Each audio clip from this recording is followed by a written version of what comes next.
Hey, what's up, everybody? Welcome to the Sully Podcast. I'm your host, Deshaun Sullivan. I want my great guest, Harun Raja, to introduce himself. Hi, my name is Harun Raja. I'm here from Greenville, South Carolina, and it's an honor to be on this podcast with this young man. So super excited to be on here. Yes, sir. So, you have the whole martial arts thing going on. What really drew you into it, and how did you get like an early start into it? Bismillah, my mother, may her soul rest in peace. She was a big Bruce Lee fan growing up, and when she had a son, I always tell people my life was sealed. Like, that's it. She already knew what she wanted to do. She put me in martial arts. It was martial arts first, then homework. So yeah, and I didn't like it at first. I started at 5 years old here locally. There was a school here in Spartanburg on Blackstock Road, and they did Wing Chun of all martial arts. To this day, I'm thankful that she landed on an art like that, because I could be like every other person who says they've done karate before or taekwondo before, but my first art was Wing Chun, so that was really cool. That particular gentleman trains and teaches at my place to this day. Really? So subhanAllah, it all worked out full circle, and the one that introduced you? Mm-hmm. Yeah, the one that I would train when I was 5. And finally, when I was 10 years old, I liked it. Then when my mother passed away at 12, I started to continue to pursue it in her legacy. And through that, I picked up on other martial arts. But yeah, I started at 5 and never looked back. So I suppose the guy from the academy, he's the one that inspired you, or Bruce Lee inspired you? And then from there on out, I picked up on many inspirations from Chinese kung fu movies, but my main one, was Bruce Lee. Along with my mother being influenced by him, I came across the VHS tapes that my father had laying around, and he had made it a point to let me know that, hey, what you're doing is actually what this guy punching and screaming on the TV is doing as well. Yeah. And I looked into that, and then that led me to fighting video games, which led me to this guy on Street Fighter here. I don't know if you guys can see my coffee cup here. It says Sagat from Street Fighter. And I thought he was cool, and that led me to Muay Thai, led me to guys like Donnie Yen, Jet Li. So all these guys were one of my big inspirations. And then finally, when coming across some stories of the Sahaba, stories of some of the followers of Prophet Muhammad, peace be upon him, and seeing how the warrior lifestyle is actually interwoven and intertwined in Islam, that drove me further. So that drove me further, and now I know I had more yaqeen, I had more conviction that this is the pathway that I want to do. This is probably what I was made to do, and my calling. So I guess like being introduced to how the Sahaba handled their own interpretations, that was kind of the turning point for you. That was like, this is more than just a hobby. That, and then 9/11. 9/11. Being kind of raised here in the South, being a freshman in high school around 9/11, and being right down the road here, right at this high school, being, of course, Riverside.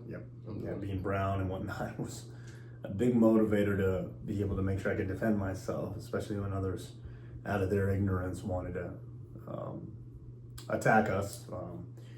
I wanted to not only defend myself, which, truth be told, I didn't really get into too many altercations. I did get into altercations, but to be a strength for other Muslims who at that time were very vulnerable, didn't understand why they were getting attacked, didn't quite understand why they were suddenly labeled the enemy overnight. And so I had a lot of Muslims at that school that I went to who wore hijab or stuff like that, and they didn't know how to defend themselves. And so I was kind of like being the bigger man and taking up for them, along with my own immediate family. So that also is what drove me further, in the arts.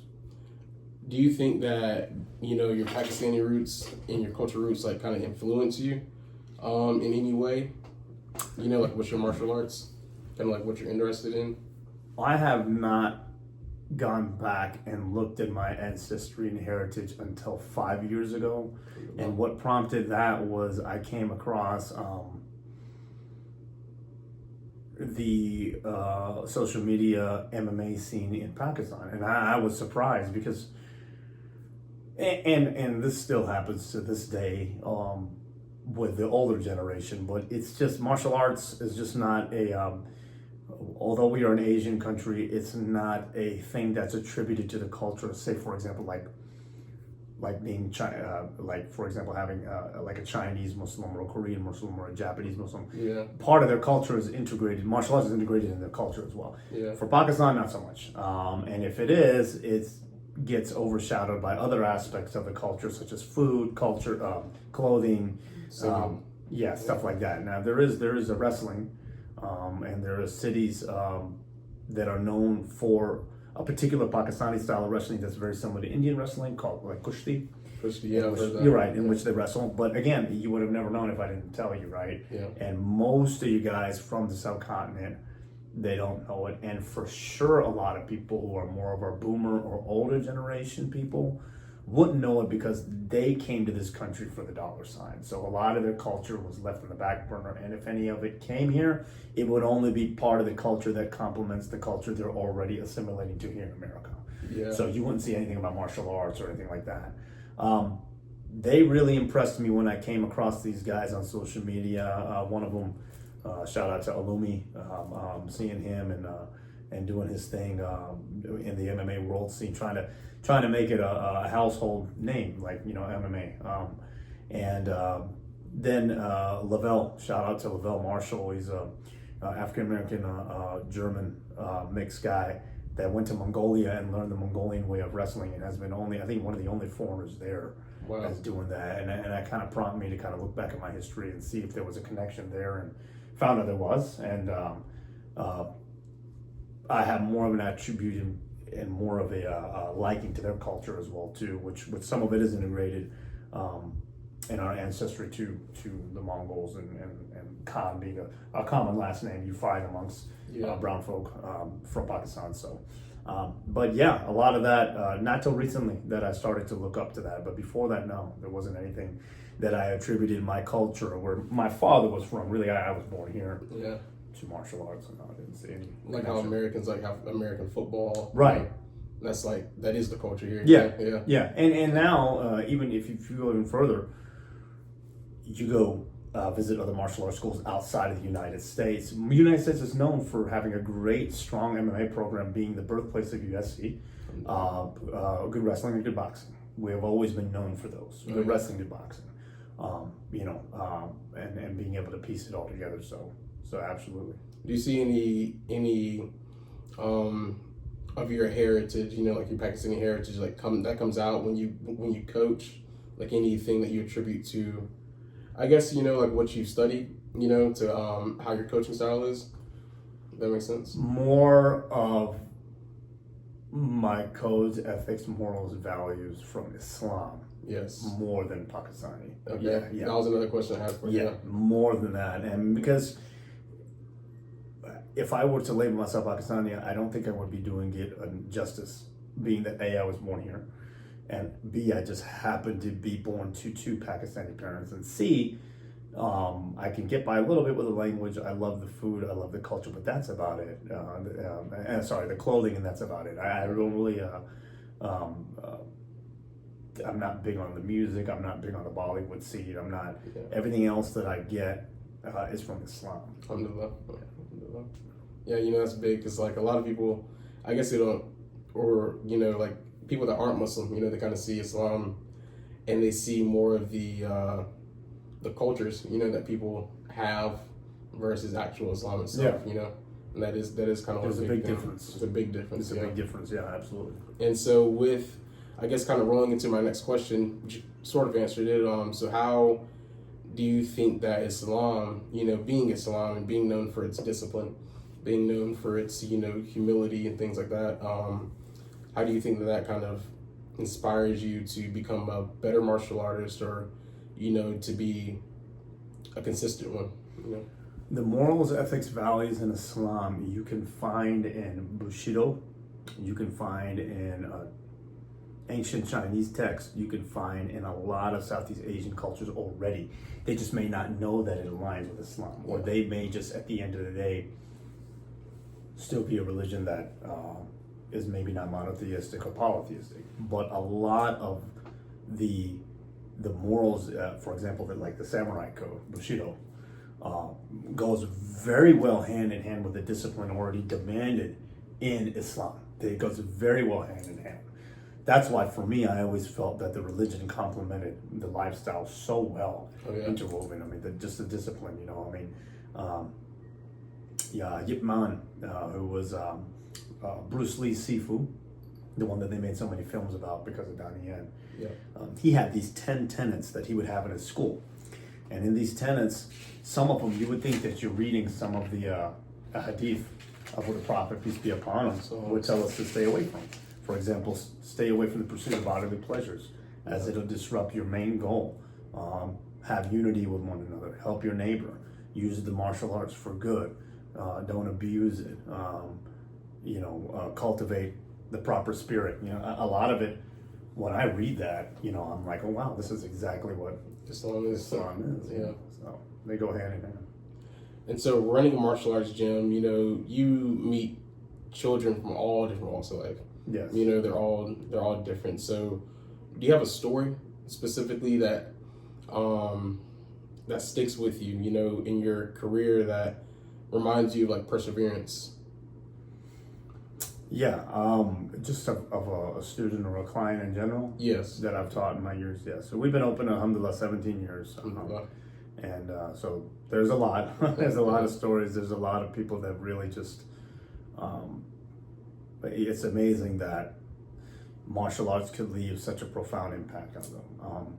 I'll just give you a couple of them. Some of them I've known that have literally stopped being drug addicts, changed their very toxic careers to a more positive one, gotten better grades in school, and have become, I definitely know this for a couple of them, like CEOs of their companies today, open up martial arts schools by themselves. But for the most part, and I think this comes from a personal experience, why I like these particular stories is the ones that they actually stand up to the bully, or, you know, they have the confidence, or their mom and dad comes to me and they say, you know, they were very timid, shy, they were getting bullied, and now it doesn't happen anymore. If anything, this person goes out of the way not only to stand up to the bullies, but to help other people out as well. I guess because from a personal perspective, that happened to me. That's what martial arts did to me. When I hear those stories, I really shy. Or like back towards like the 9/11 don't happen. Exactly. So when I hear that, I feel very, very good. I remember just countless stories that I've had of, in particular, of kids that had stand up to their bullies, and they barely even had to throw a punch. It was just that they could sense there's a sense of confidence about them that they didn't have in them before. You know, in the day and age, especially around this area, back in the day where minorities are slim and a few, it's nice to hear something like that. You know what I mean? Where you know, the person is actually become a good minority business owner, or a person who's benefiting the community at large. And I only want to say I, because I have a staff of about 15 other people in my academy. We at the academy have helped them thrive that way, and if I could just be a small little stepping stone and helping them in their way, that's fine. Even some people who embrace the religion, and I'm not by far any means any scholar or anything like that, but through my actions, there have been people who've questioned what drives you, where does that come from? And, you know, why do you go in the corner and pray 5 times a day, this, that, and third?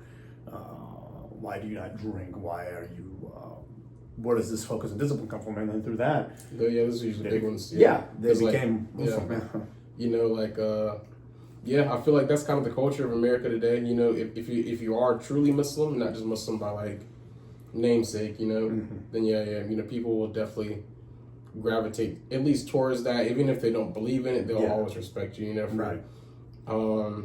not doing zina, or not drinking, Yes. not accepting any interest, Yeah. things like that. Because that's all like interwoven in the American society, It is, and I think that, and I always tell people this, if you don't have knowledge, that's okay. Your actions always speak louder than words. And in a career where we show our action, Yeah. Exactly. Physically. that was a cool segue in a way that prompted at least some conversation about spirituality in Islam. So I thought that was always pretty cool. Those are pretty cool stories that stick with me to this day. So yeah. I guess one of the last questions, that I have, and honestly, this might hit home for you, but if you have a young brother, that looks like you, talks like you, walks like you, and he's looking for guidance, what do you say to him?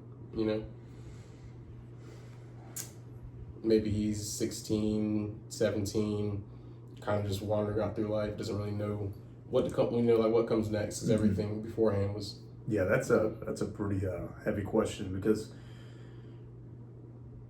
guidance can come in form of many different things, and it's also different by definition of person, and then you have to actually break down guidance, just like you type in anything in a GPS signal that gets you to the right destination. Yeah. There's guidance spiritually, there's guidance psychologically, there's guidance emotionally, there's guidance socially, there's guidance physically.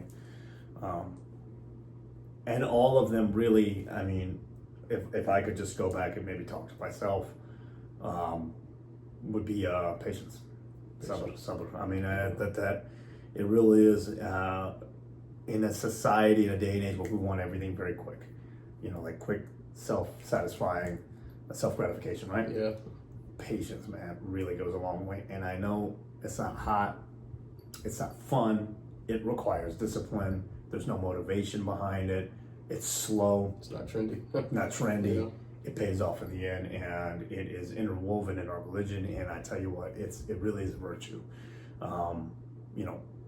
Patience is something that got me through a lot, knowing that there's a creator that has a bigger plan for me. And although I want that plan to work out now, if I just wait a little longer, I know that if I stick to his plan, stick to the path, it will work out for me. Doors will open up. So it's just a matter of having that kind of patience. But it's hard, man. It's very hard. Yeah. It's hard when you have family who are telling you to change your careers up because you're not bringing in the money. It's hard when you're not having fun. Yeah, I opened up my business at 23. A lot of other guys were doing a lot of fun things at 23, and here I was clocking in and working a part-time job, and then in the evening opening up my academy. So had no life whatsoever. So to where, alhamdulillah, I have a pretty decent life today. So patience really does pay off, and I mean, there's just so many of these cheesy acronyms that I've got like plastered all over our gym, and that I always say that kind of leads to patience. Hard work beats talent when talent refuses to work hard. That's one of my favorite ones. Yeah. That's a good one though. Yeah, that one. What do you call it? Discipline, especially when it comes to discipline, is the mother of all skill, right? But you have to make sure that you have that. Consistency is the mother of all skill. The father is discipline. So if you get the mother and father together, then that was actually the real statement. But a lot of these I've collected from a lot of my coaches, and good, better, best, never rest till you're good as you're better, and you're better as your best. Yeah. So I'll put that on everything. So yeah, a lot of these good ones I've got. A lot from my coach. That was from my coach Greg Nelson. So I don't know if they can see that one, but that's one. No time, no excuses. In TNE, so no time, no excuses. You have no excuses for having the time. You have no time for having no excuses. Yeah. So it's kind of like one thing that I, look up to or try to, Yeah. I literally write that on everything. Yeah, that's good. Yeah. You wake up, you see I think that. those affirmations are important, to 100%. put on. That's a goal that I have, that I want to put in my gym. We're always improving our gym and adding new things, but I want to put more affirmations around. What mistake do you think that you would try to tell this young brother to avoid, early on in their own life? Multitasking. Yeah. Multitasking. I like the focus I get of focusing on one thing. I mean, I know that back in the day, multitasking was and even now, it's like, try to get as much as you can and get as much done as you can, and instead of wasting time and focusing on one thing, but for me and what I've seen now, no, take the time to focus on that one thing. Yeah. You have time, whether it's hadith or ayah or a martial art or a course you're studying in college. No, multitasking is not always the answer. Taking your time, yin going time, get back to patience. Yeah. Taking your time and focusing on one thing and truly giving it. And then even focusing on some of the small things in your life that we overlook. How you wake up in the morning, what foot do you put down on the ground, how you cleanse yourself, how you present and the clothes you choose to wear that day, how you go about attacking that day, with what kind of attitude you have armed with yourself. Yeah, exactly. Taking the time for those small little moments, I think is very, very important. I think that would be the thing that I did not do in the past, and I became very clumsy and sloppy because of it. But now, the older I get, I'm taking my time now. Like I'm taking my time today, Yeah, 100%, for this great opportunity. So, like, to ring off of that, what would be the single most important habit that this young person should have, or like should start building? Consistency builds efficiency. Yeah, it really does. I like that one too. Yeah. Consistency builds efficiency. That's my my Sifu farm. I gathered all these from all my instructors. Consistency really does build efficiency. I mean, motivation is great, but it's eventually going to die out. It's like any fuel, and then what do you have then? You just have your discipline and your consistency, exactly. And then it'll build efficiency. It'll build results. Slow and smooth, smooth as fast. Yeah, slow is smooth and smooth is fast. Number one thing I tell my guys when learning kind of any technique in the martial arts too, you don't have to do it real quick. You don't have to send it. You know what I mean? Yeah. Slow is smooth and smooth is fast, for sure. 100%. Yeah. 100%. So the last thing, where do you see? You kind of touched on this a little bit, but where do you see your gym going now? Going towards in the future. I'm so amazed at how it runs on its own. Yeah. I know I have Raja on the it's a blessing and a curse in the beginning when I had my name on it, because in the beginning, I never thought it would be as big as it is now. So I thought that if I put Raja on there, I'll be there all the time and I'll train. And then of course, as it got bigger, I'm like, and then as I got married and had kids, I found out I can't be there all the time. And so then, it was a little bit of a curse in the sense that they wanted Raja all the time. But now people either know or don't know I'm there, and it runs on its own very nicely. So with that, it turns my attention to teaching seminars. I teach seminars nationwide and worldwide. I have an opportunity to cooperate with other instructors to teach more big seminars and super seminars.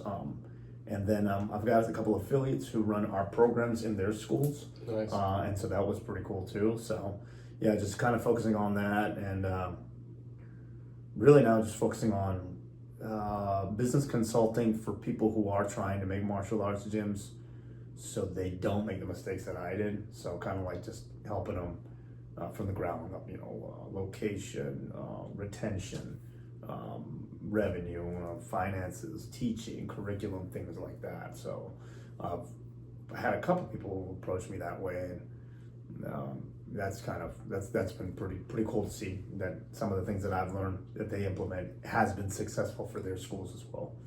So yeah. Oh, awesome. Yes, sir. Is there anything else you want to say? No, just I guess if it's okay, if I can just plug in the academy here, guys. We're on Raja Academy. You can hashtag us. We're on Instagram, Raja Academy of Martial Arts. I am Coach Harun Raja, Harun Raja. That's my personal account on Instagram, and of course we have a website, Raja martialarts.com. Again, if you're ever in the Greenville area, one of the premier martial arts and oldest gyms around this area, we'd love to have you guys stop by, and we'll have a class for everyone. So yes, sir. Inshallah. Well, it was great having you on. Thank you very much. That's all I can. Thank you very much. I appreciate it. So this was the Silly Podcast. Before we end, I guess we'll say Free Palestine, and I hope you guys have a blessed day. Free Palestine. Free Palestine, baby. Palestine. Yes, sir.